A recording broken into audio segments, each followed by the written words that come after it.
Hi guys, അപ്പോൾ Duster കാറിൻ്റെ ഒരു പുതിയൊരു വീഡിയോയിലോട്ട് സ്വാഗതം. ലാസ്റ്റ് വീഡിയോയിൽ കാണിച്ചത് ഡെലിവറി ആയിരുന്നു. നമ്മുടെ കാറിൻ്റെ ഡെലിവറിയും അതിൻ്റെ ഒരു ഫസ്റ്റ് ഇംപ്രഷൻ, അതുപോലെ റോഡ് പ്രസൻസ്, അങ്ങനത്തെ കുറച്ച് ചെറിയ കാര്യങ്ങളും അതിനുശേഷം നമ്മൾ ഗുരുവായൂർ കൊണ്ടുപോയി പൂജിച്ച വിശേഷങ്ങളുമായിരുന്നു പങ്കുവെച്ചത്. എന്നാൽ ഈ വീഡിയോയിൽ നമ്മൾ ആ കാറ് 1000 കിലോമീറ്റർ ഡ്രിവൺ ചെയ്തതിൻ്റെ എക്സ്പീരിയൻസും കാറിൻ്റെ കുറച്ച് സ്പെക് ആണ് ഈ ഒരു വീഡിയോയിൽ നമ്മൾ ഷെയർ ചെയ്യാൻ പോകുന്നത്. നമ്മളിപ്പോൾ പോകുന്നത് മൂന്നാറിലോട്ടാണ്. മൂന്നാറിലെ ഹിൽ സ്റ്റേഷനിലോട്ടാണ്.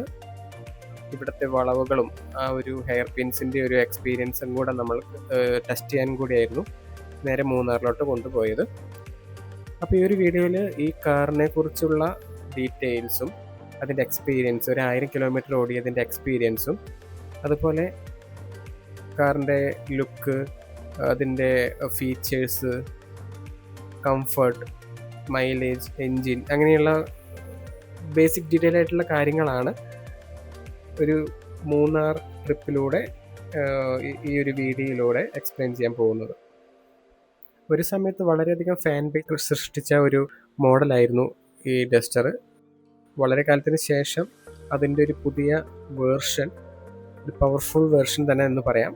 അതിൽ ഐക്കോണിക് വേർഷനാണ് നമ്മൾ എടുത്തിരിക്കുന്നത്. ആ ഒരു ഐക്കോണിക് വേർഷൻ്റെ ആയിരിക്കും ഈ വീഡിയോയിൽ കൂടെ നമ്മൾ എക്സ്പ്ലെയിൻ ചെയ്യാൻ പോകുന്നത്.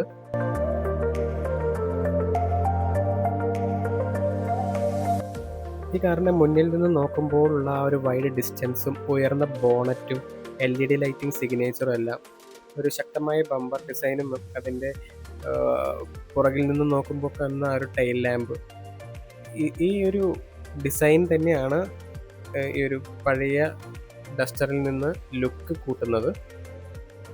ആദ്യമായി ഈ ഒരു കാറ് ഡ്രൈവ് ചെയ്യുമ്പോൾ ശ്രദ്ധിക്കേണ്ട കാര്യം ഇതിൻ്റെ സീറ്റിംഗ് പൊസിഷനാണ്. ഡ്രൈവർ സീറ്റിൽ നിന്നും അല്പം ഉയരത്തിലായതിനാൽ മുന്നിലെ റോഡിൻ്റെ വ്യൂ വളരെ ക്ലിയർ ആയിട്ട് കാണാനായിട്ട് സാധിക്കും. കാറിൻ്റെ ബോണറ്റിൻ്റെ പൊസിഷൻ മനസ്സിലാക്കാനും എളുപ്പമാണ്. വളരെയധികം ഫീച്ചേഴ്സാണ് ഈ ഒരു മോഡലിൽ കൊണ്ടുവന്നിട്ടുള്ളത്. ഇപ്പോൾ നമുക്ക് കാണാം, automatic wiper, rain sensor wipers ഉണ്ട്, അതുപോലെ തന്നെ ADAS ഫീച്ചറുണ്ട്. പിന്നെ സിറ്റി ട്രാഫിക്കിൽ ഇത് വലിയതായിട്ട് തോന്നുമെങ്കിലും ഈ സ്റ്റിയറിംഗ് എല്ലാം മാനേജബിൾ ആണ്. ഹൈലി സ്പീഡ് കൺട്രോളബിൾ സ്റ്റിയറിംഗ് ആണ്, സ്റ്റേബിൾ ഫീലാണ് നൽകുന്നത്. പുറകിലോട്ട് വരുമ്പോൾ ഇതിൻ്റെ ബൂട്ട് സ്പേസ് വളരെയധികം കംഫർട്ടബിൾ ആണ്, പ്രാക്ടിക്കലാണ്. ഇതിൻ്റെ പാർസൽ ഷെൽഫ് വരെ ഏകദേശം 518 ലിറ്ററും റൂഫ് വരെ ഏകദേശം 700 ലിറ്റർ കപ്പാസിറ്റിയുമാണ് ലഭിക്കുന്നത്. സൈഡ് പ്രൊഫൈലിലോട്ട് നോക്കുമ്പോൾ സ്ക്വയർഡ് വീൽ ആർക്സ് ആണ് ഉള്ളത്. റൂഫ് നെയിൽസും ബോഡി ക്ലാഡിങ്ങും ഇതിൻ്റെ ഒരു ഡസ്റ്ററിൻ്റെ ഒരു അഡ്വഞ്ചർ ക്യാരക്ടറിനെ ശക്തമായിട്ട് കാണിക്കുന്നു. ഫെൻഡർ ബാഡ്ജും യെല്ലോ ഡീറ്റെയിലിങ്ങും അതുപോലെ ഈ കളറിനൊക്കെ നന്നായിട്ട് മാച്ച് ചെയ്യുന്ന രീതിയിലാണ് ഡിസൈൻ കൊടുത്തിരിക്കുന്നത്.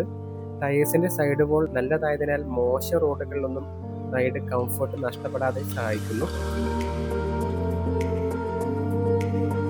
ഈ കാറിന് 212 മില്ലിമീറ്ററാണ് ഗ്രൗണ്ട് ക്ലിയറൻസ് വരുന്നത്.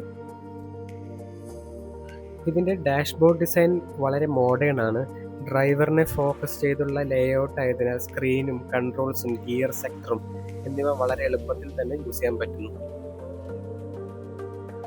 ഈ മോഡലിൻ്റെ പ്രധാന അട്രാക്ഷൻ ഇതിൻ്റെ സൺറൂഫ് തന്നെയാണ്. ഇതിൻ്റെ പനോരമിക് സൺറൂഫ്, ആ സൺറൂഫ് തുറക്കുമ്പോൾ തന്നെ ഇതിൻ്റെ അകത്തുള്ള ഒരു ക്യാബിൻ കൂടുതൽ സ്പേഷ്യസ് ആയി തോന്നും. പ്രത്യേകിച്ച് ഈ മലനിരകളിലും മഴക്കാലത്തും അല്ലെങ്കിൽ ഫാമിലിയോടുള്ള യാത്രകളിലും എല്ലാം ഈ സൺറൂഫിലോടുള്ള വ്യൂ ആണ് ഇതിനെ കൂടുതൽ അട്രാക്റ്റീവ് ആക്കുന്നത്.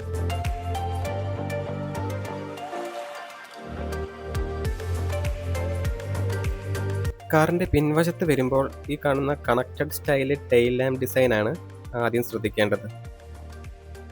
നൈറ്റ് സമയത്ത് ഈ ടെയിൽ ലാമ്പ്സ് കത്തുമ്പോൾ അത് ഡസ്റ്ററിന് വളരെയധികം ഒരു മോഡേൺ ആയൊരു സിഗ്നേച്ചറാണ് ലഭിക്കുന്നത്. റിയർ ബമ്പറിൻ്റെ ഡിസൈൻ റഗ്ഡ് ലുക്ക് നിലനിർത്തുന്നുണ്ട്. അതോടൊപ്പം ഇതിൽ ഐക്കോണിക് ബാഡ്ജിങ്ങും വരുന്നുണ്ട്. കൂടാതെ ഈ ഒരു റെനോയുടെ ലോഗോ സെൻട്രലായിട്ടും കൊടുത്തിരിക്കുന്നു. ഇതിന് ഓട്ടോമാറ്റിക് വൈപ്പറാണ് പുറകിലും ഉള്ളത്.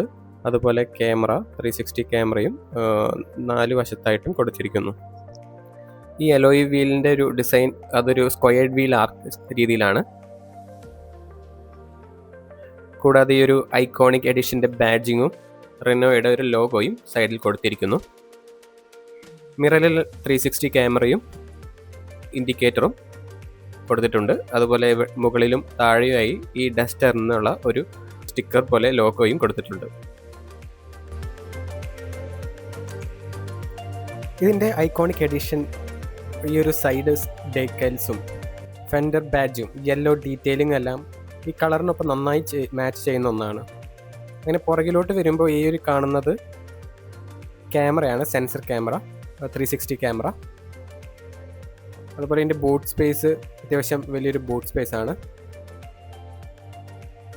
ഒരു മാസീവ് ലുക്കാണ് ഇതിൻ്റെ പുറകുവശത്തും അതുപോലെ തന്നെ ഫ്രണ്ടിലെ ബമ്പറിനും കിട്ടുന്നത്. ഈ കാറിന് 212 മില്ലിമീറ്റർ ഗ്രൗണ്ട് ക്ലിയറൻസ് ആണ് ഉള്ളത്. സോ ഇതിൻ്റെ സ്പീഡ് ബ്രേക്കർ, ബ്രോക്കൺ റോഡ്, ചെറിയ ക്ലിഫ് റോഡ്, ഇവിടെ എല്ലാം ഭയങ്കര കോൺഫിഡൻസോട് കൂടി തന്നെ നമുക്ക് ഓടിക്കാനായിട്ട് സാധിക്കും.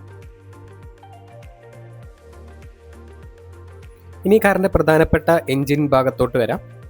ഈ വേരിയൻറ്റിൽ ഉള്ളത് turbo TCE 160 1.3 litre turbo petrol എഞ്ചിനാണ്. ഇത് ഏകദേശം 160 PS പവറും 280 ന്യൂട്ടൺ മീറ്റർ ടോർക്കുമാണ് പ്രൊഡ്യൂസ് ചെയ്യുന്നത്. ലളിതമായി പറഞ്ഞാൽ കയറ്റമുള്ള റോഡുകളിൽ മുന്നോട്ട് പോകാനും ഹൈവേയിൽ ഓവർടേക്ക് ചെയ്യാനും ആവശ്യമായ പുള്ളിംഗ് പവറും ഈ എഞ്ചിന് നന്നായി ലഭിക്കുന്നു. ചിലർ ഇതിനെ മേഴ്സിഡൻസ് എഞ്ചിൻ എന്ന് വിളിക്കാറുണ്ട്. എന്നാൽ ടെക്നിക്കലി അത് അങ്ങനെ നേരിട്ട് പറയുന്നത് ശരിയല്ല. റെനോൾട്ട്, നിസാൻ, മിറ്റ്സുബിഷി അലയൻസിൻ്റെ എഞ്ചിനീയറിംഗ് ബാക്ക്ഗ്രൗണ്ട് ഉള്ള ഒരു വാഹനമാണിത്.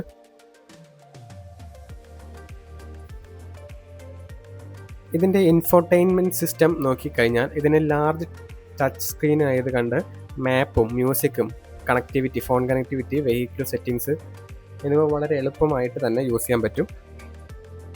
ഓട്ടോമാറ്റിക് ഗിയറിംഗ് സിസ്റ്റമാണ് ഈ കാറിനുള്ളത്. റിവേഴ്സ്, പാർക്കിംഗ്, അതുപോലെ ഡ്രൈവ് മോഡ്, പിന്നെ AC വെൻറ്റുകൾ കൊടുത്തിട്ടുണ്ട്. അതിന് താഴെയായിട്ട് നൈറ്റ് ലാംപ്സ് കൊടുത്തിട്ടുണ്ട്. സോ ഇതൊക്കെയാണ് ഈ ഒരു കാറിൻ്റെ ഫീച്ചേഴ്സ് വരുന്നത്. ഇനി കുറച്ച് നോർമൽ കാര്യങ്ങൾ പറയാം. അതായത് ഇതിൻ്റെ പുറകിൽ വളരെ കംഫർട്ടായിട്ട് 3 പേർക്ക് ഇരിക്കാൻ പറ്റും. അതുപോലെ ഇതിൻ്റെ മ്യൂസിക് സിസ്റ്റം അതൊരു ഗംഭീരം മ്യൂസിക് സിസ്റ്റമാണ്.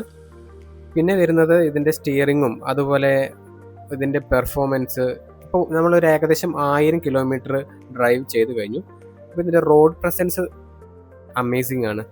അതുപോലെ ഇതിൻ്റെ മൈലേജ് കുറവാണ്, ലൈക്ക് നമ്മൾ വാങ്ങിയിട്ടേ ഉള്ളൂ. അതിന് കമ്പനി പറയുന്നത് ഒരു 16-17 ഒരു റേഞ്ചാണ് പറയുന്നത്.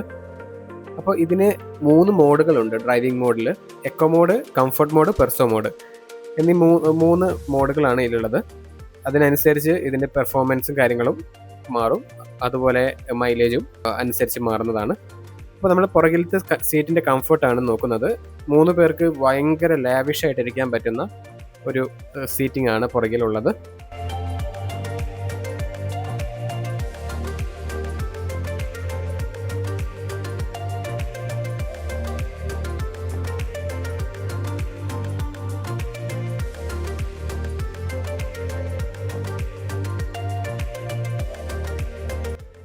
രാത്രിയിൽ ഈ കാറിൻ്റെ ക്യാരക്ടർ വേറെ ലെവലാണ്. ലൈക്ക് ആ ഒരു ഫുൾ LED ഹാൻഡ് ലൈറ്റും ആ റോഡിന് തന്നെ ഇലിമിനേഷൻ ഫീലാണ് നൽകുന്നത്.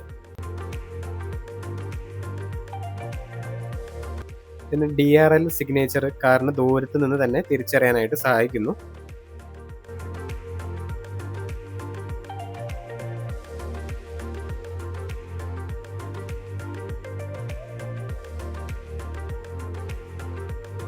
ക്യാബിൽ 48 ആംബിയൻ്റ് ലൈറ്റ് കളർ കോമ്പിനേഷൻസ് ആണ് ഉള്ളത്.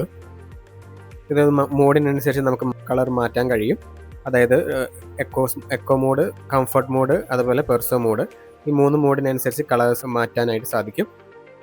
വളരെയധികം ഓപ്ഷൻസ് ഈ ഒരു ഇൻഫോർമേഷൻ സിസ്റ്റത്തിലുണ്ട്. അതുപോലെ സ്ക്രീനിൻ്റെ ബ്രൈറ്റ്നസ്, അങ്ങനെ നോർമലായിട്ടുള്ള കുറച്ച് കാര്യങ്ങൾ ഓൾമോസ്റ്റ് ഈ കാറിലുണ്ട്. അഡീഷണൽ ആയിട്ട് വരുന്ന ഫീച്ചേഴ്സാണ് നമ്മൾ കുറച്ചും കൂടെ ഇതിനെക്കുറിച്ച് പഠിക്കാനുള്ളത്. അപ്പോൾ ഇങ്ങനെയാണ് ഇതിൻ്റെ നൈറ്റുള്ള ഒരു വ്യൂ വരുന്നത്, ഇൻറ്റീരിയർ.